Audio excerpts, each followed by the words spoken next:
Bien, petit zapping diplomatique, on va voir un peu ce qui s'est passé cette semaine. C'est très intéressant ce qui s'est passé au Vatican entre Trump, Zelensky et Macron. Petite séquence que vous avez déjà vue sur les réseaux, ça fait toujours plaisir de voir la manière dont il a été évincé, Macron. Ensuite, petite scène aussi à Moscou, où le représentant diplomatique de Trump s'est rendu chez Poutine. Donc le représentant, il s'appelle Witkoff, c'est le représentant diplomatique de Trump, et qui a été bien reçu par Poutine. Vous avez vu, ça c'est pas tellement passé dans les médias, et je trouve très intéressant de voir qu'il y a quelque chose qui est en train de se nouer entre les États-Unis et la Russie, tant mieux. Nous aurons après toujours un commentaire de Lelouch qui est toujours intéressant, qui est toujours intelligent. Et puis à la fin, vous aurez une petite séquence du capitaine Coustou. Donc on commence par la séance au Vatican. On regarde ça.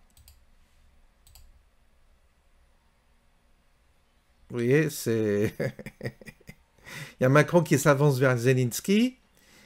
Et puis, il y a Trump qui lui dit comme ça que bah, ce serait bien qu'il reste un peu à l'écart, quoi. Et on retrouve donc les deux face à face. Voilà. Donc là, on va avoir la séance... Alors là, on sent qu'il y a une... Je sais pas, il y a une bonne ambiance. Qu'est-ce que vous en pensez à Moscou, au palais présidentiel? Regardez.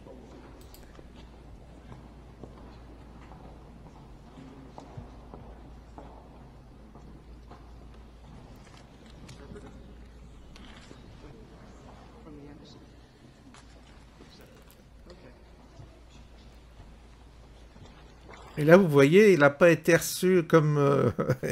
Là, c'est la même table, sauf que là, ils se sont pas mis du côté...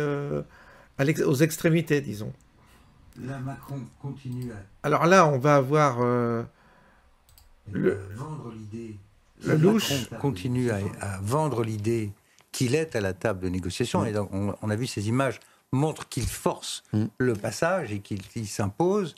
La réalité, c'est quand même que la négociation, elle se fait entre l'Amérique et Poutine. Witkoff est à Moscou aujourd'hui même avec Poutine. Ah, mais il va occuper le terrain et il va être au centre du jeu, vous le connaissez. Jusqu'à quel point il va... Est-ce que c'est de la fiction ou bien c'est de la réalité? On va vite le savoir. Mais ce qui est sûr, c'est que les Américains n'ont pas envie de s'embarrasser des Européens. Ils veulent un deal le plus vite possible avec la Russie et passer à autre chose.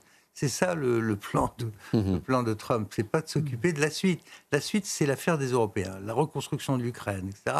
Lui, c'est très simple. Pas d'entrée de l'Ukraine dans l'OTAN et la Crimée par profits et pertes. Pour le reste, c'est les Européens qui gèrent. C'est ça qu'il veut, Trump. Et pour les Européens, ce sera un énorme défi, y compris pour les fameuses garanties de sécurité. Est-ce qu'il est sage ou pas d'aller se mettre dans une situation de conflit non réglée avec des forces européennes ou pas? Et surtout, qui va payer? Parce qu'il y en a pour des centaines de milliards. Alors Pierre Lelouch, évidemment, il est très intelligent.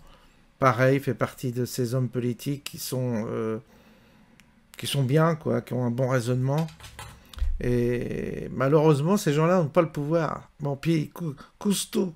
Alors lui, on va écouter le général, là, qui lui, il mâche pas ses mots non plus. On va dans le mur, mais tout le monde le sait, comme tout le monde le voit. Aussi bien les autorités militaires que civiles. Même le gouvernement le sait. Hein. Sauf que... Ils l'accélèrent. Ils sont là pour la gamelle. Ils sont là pour eux. Je suis désolé. Y compris nos élus, la représentation nationale. Je suis désolé. Ils sont là pour quoi? Ils sont pour eux. Ceux qui devraient être là pour servir se servent. Voilà. Et à ce titre, ils vont du côté de leurs intérêts. Mais ça pourrait ne pas durer. Voilà. Et moi, je suis optimiste, hein, parce que si on regarde ce qui se passe à l'échelle de la planète, moi, je suis ni pour l'un ni pour l'autre, je regarde ce qui se passe. Les lignes bougent. Il y a des choses qui vont changer. Aujourd'hui, notre président est protégé par son immunité présidentielle. Je ne suis pas sûr que ça dure très longtemps.